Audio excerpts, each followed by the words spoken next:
Hello everybody, it's Wyvern here with another bit of Total War Warhammer quick match gameplay. This time around I'm playing as the Greenskins, led by Azhag, against the Empire, led by 1st FAG, Cornwall, on the map MP Blue Reach River. So right away we can see that both sides' deployment has been fairly standard. I will throw into slow-mo real quick just to go over deployment. My pick was Azhag da Slaughterer for my Lord. I'm trying to run a fairly standard Empire comp. So running Azhag, dismounted though because I was a little worried about an Empire flying goon squad, backing his army up with Fate of Buna, Spirit Leech, Stand Your Ground, and Wa, all of which should make them very powerful in melee. Plus Azhag himself is not a pushover in close quarters either. Making up my front line are a mix of Savage Orcs and Night Goblins. The Savage Orcs are of course one of the most cost-efficient infantry, especially given how cheap they are, with a mix of frenzy and physical resistance, and the Night Goblins will provide poison, making it easier for my army to tank through the enemy damage. Behind them, 2 units of Black Orcs ready to shut down enemy armored infantry, enemy even cavalry with their armor-piercing damage. Definitely a very solid pick, and they will not break they will not usually break against terror bombs or rear charges from, say, enemy flying lords, which is always a risk with Empire, because they are immune to psychology and a very high baseline leadership for Orcs. Behind that, 3 units of Orc Big Guns, or Savage Orc Big Guns, which will, of course, frenzy, physical resistance, same as normal Savage Orcs, except they also come with a bonus against large, so definitely a very solid pick. And behind that, a unit of Rusty Arrows, there just to give me a little bit of missile resistance, once again against flying lords and against the enemy backline. On both flanks, I do have a combination of Spider Riders and normal Orc Boar Big Guns, mostly for that anti-large bonus. I just flank my opponent or shut down their cavalry contingent if possible. Throw in some normal speed here as we start closing the gap on my opponent, who is running an Empire army led by Karl Franz. Bit of an interesting pick. It is Karl Franz on a horse, but Karl Franz doesn't have any built-in method of self-sustain, so that's usually why people run Boris or Empire General with Potion of Toughness. But he does bring Stand Your Ground, Foe Seeker, and Furious Onslaught, and definitely is a very, very strong melee combatant. Definitely quite a bit better than, say, Azhag. In the meantime, 2 units of Empire Captains over here, stiffen up his front line. As you can see, he does have the Hammer of the Witches, which is already opening fire on my army. Empire Captains, once again with Foe Seeker and Furious Onslaught, will stiffen up this front line of 4 Spearmen, which have very high melee defense, so they will perform fairly well against Savage Orcs, at least in just slowing them down a little bit. And over here behind them, there is a second line of 4 units of Swordsmen. Behind that, 1 unit of Great Swords, just there to dive in and supporting its heavily armored infantry, or just chopping through my normal infantry, and 3 units of Crossbows that are being a bit spaced out so they can't be easily shut down. These will dish out a lot of hurt, even to the Savage Orcs, with a physical resistance, simply because they don't have any shields. And then for his cavalry contingent, my opponent is running a unit of Reichsguard and a unit of Empire Knights. While they are fairly cheap, they are still quite a match for most Greenskin cavalry, and they will even do a number on Orc Boar Big Guns. And of course, they can absolutely devastate Greenskin infantry with rear charges and breaking their morale and that sort of thing. With their high armor, they're definitely a very tough target for most Greenskin troops to chew through. So as you can see, we are definitely closing the distance here. Still taking fire from the Hammer of the Witches. I do believe my opponent wasn't initially targeting the Big Guns and the Black Orcs, which is why I put the squishier units in the front, hoping to have them absorb my opponent's artillery fire. Unfortunately, with the pace of this advance and the fact that I wanted to get clear of the artillery, the Night Goblins, who are a bit slower than Savage Orcs, are falling behind, so that's definitely not great. But now my Savage Orcs are just charging straight into my opponent's front line, aiming to do as much damage as possible. These Savage Orcs are already buckling. Their frenzy is dropping very quickly because of all the crossbow fire, and once their frenzy disappears, their damage output will drop by a very significant margin, especially against the high melee defense of Empire infantry. Over here, the Empire Captain does dive in. Over here, he does too, just to stiffen up that front line. In the meantime, I do try to sally out with my cavalry, go in for my opponent's back crossbows, but he blocks me with greatswords, so I end up doing a sort of flanking charge over here. And on the other flank, I'm simply trying to jockey for position with the cavalry, seeing if I can sweep around my opponent's back, get into his crossbows, get into his artillery. Now my Savage Orc Big Guns are pushing into the fray, so is Azhag, who will pop Stand Your Ground and Wa, which will boost these 2 large units over here. I did pop a Spirit Leech on this Empire Captain, which definitely dropped his HP by a significant margin. At the same time, these Savage Orcs have broken, which means that this flank is definitely very weak and is probably going to start falling soon. Black Orcs, though, are pushing in to stiffen up this front line this line over here on the right, and this unit of Savage Orcs is simply overwhelming the center over here. Fate of Buna does go down on the unit of Empire Knights over here, and they are falling apart very quickly. Their HP is not the greatest, I think, for cavalry, and obviously their Fate of Unit is just very potent against those sorts of groups. In the meantime, though, Karl Franz has pushed straight through my center because Azhag was kind of in the middle of this gap here. I do drop a Spirit Leech on Karl Franz, and he won't be able to heal that. Fortunately, though, he is fairly tanky and has quite a lot of HP baseline, and it seems that he'd resisted Spirit Leech fairly effectively. Over here in the meantime, Spider Goblins are tying down the Reichsguard, and they are being backed up by the Orc Boar by big guns. My opponent, though, is turning his crossbows around to back up the Reichsguard over there, and that is going to be a big problem for me.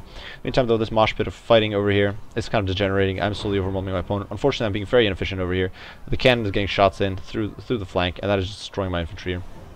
But Savage Orcs and Spider Riders are tying down Karl Franz, making sure he can't chase down Azhag. Unfortunately, that does mean my left flank now is broken. Even with these Savage Orcs pushing in, they will not be able to hold that for very long. Empire Knights now, though they were hit by Fate of Unit, are trying to get around the flank, and I will be forced to pull my cavalry back to try to deal with them, and of course use the Rusty Arrows as well to try to shut them down. In the meantime, though, Azhag is trying to run away as quick as he can from Karl Franz. I definitely don't want to be fighting him, and as you can see, the Hammer of the Witch is just doing amazing work here, just getting this crazy crossfire into the poor infantry, and I wasn't quite on top of moving immediately. So as you can see, it's killing like 10 or more 10-inch models with every shot, which is absolutely crazy. It's definitely not something I want to be dealing with.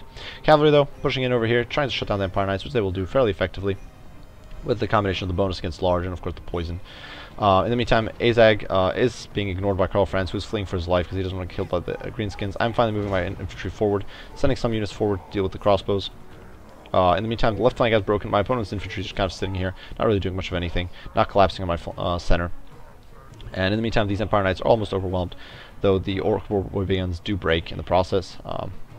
But with the Rusty Arrows and the remaining Goblin Spider Riders, the Empire Knights will eventually fall apart and be slaughtered. Azhag does push into the center over here, pop and wah as he does so, boosting up all this infantry. Although some of my units are very badly brutalized at this point, the Reichsguard with the crossbow help actually do break both my Boar guns and the Spiders over here. But they were tied down for quite a while, and that does mean that my right flank is capable of winning. Although it does seem like a lot of my units are really badly mauled, most of my high-end units are actually doing fairly well. The Black Orcs are still very high on HP, or definitely fairly high on models, and some of the big guns are definitely still doing okay. I'm pushing Azhag into the melee, trying to get him to dish out some hurt to the Empire Captain in particular. Azhag is not the most terrible hero killer. He's not amazing against lords because his melee defense is pretty low, and his HP isn't the greatest for an orc, but definitely more than capable of dishing out the hurt to lower-end heroes with his armor-piercing damage. In the meantime, though, my Savage Orc big guns have pushed through. Unfortunately, they do take a charge from the Reichsguard, but they should do okay against them because they do have a bonus against large, especially with the Black Orcs stiffening them up, providing it armor-piercing. And now the Rusty Arrows whittling down the Reichsguard and lowering their armor, which will make them an easier target for that non-armor-piercing bonus against large from the Savage Orc big guns.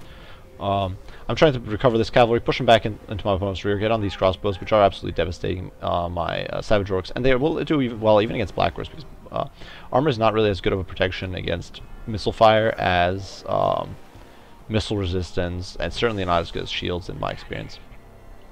Over here, these Savage Orcs are tying down these crossbows, so of my opponent's ranged contingent, all of it, at this point, only one unit is still online, the one over here.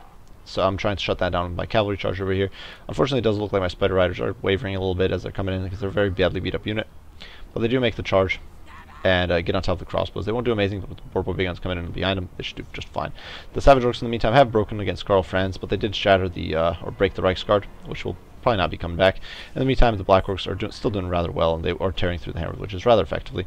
These crossbows are getting slaughtered by the combination of the Rusty Arrows and the Orc Boar big guns. In the meantime, my opponent's center has basically broken. And the crossbows, although they did beat off a unit of Savage Orcs, did get overwhelmed, or did start breaking and were delayed for a bit, and yeah, that is the end of the replay. My opponent's army shatters entirely. So very tight game, definitely felt very close, very well played to my opponent. I do think this was a fairly conventional greenskin build. I didn't run the big bosses, which is definitely a problem from the perspective of leadership. The encourage bonus for orcs who have rather lackluster leadership is definitely very useful. Since Azhag was only really able to reinforce or back up the center 2 engagements, the center 2 pockets, whereas if I had those big bosses, I could have backed up all the pockets and quite possibly overwhelmed one on all fronts instead of just winning the center, and then kind of losing the left and kind of getting a draw-ish situation on the right, at least for a while before the Black Orcs took over.